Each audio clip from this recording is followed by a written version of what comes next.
এইখানে যে ভিডিওটা যেটা আছে, যেটা দাদা বলছে, এইখানে তোমরা ডিসক্রিপশন বক্সে যাবে এবং এইখানে যে একটা যে লিঙ্ক আছে, এই লিঙ্কটায় তোমরা ক্লিক করে সবাইকে তোমরা টুইট করো। দাদা যেটা বলেছি তোমরা শোনো, ভিডিওটা বেশিক্ষণকার নেই, ভিডিওটা আছে 2 মিনিটের।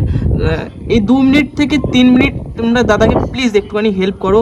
এবং দাদা কালকে যে লাইভে যে কথাটা বলছে, এখানে টোটাল সব কিছু আর কি দাদার আপলোড করা আছে। দেন তোমরা যাও, গিয়ে তোমরা তাড়াতাড়ি টুইট করো এবং দাদাকে মানে জাস্টিক দেওয়া, ঠিক আছে? দাদা যে জাস্টিক পায়নি কো, সেটা তোমাদের হেল্পেই হবে, ঠিক আছে? মানে আমার তো দেখে খুবই খারাপ লাগছে যে যে মানুষটা তোমাদেরকে এতদিন ধরে হাসিয়ে আসছে, এত তোমাদের পাশে ছিল, তো তোমরা যাও গিয়ে প্লিজ দাদাকে তোমরা একটুখানি হেল্প করো। এটা আমার রিকোয়েস্ট তোমাদের কাছে। যাও, সবাই যাও, গিয়ে দাদাকে একটুখানি হেল্প করো। এই যে লিঙ্কটা, এই লিঙ্কটা আমি অবশ্যই মেনশন করে দিচ্ছি, তোমরা যাও।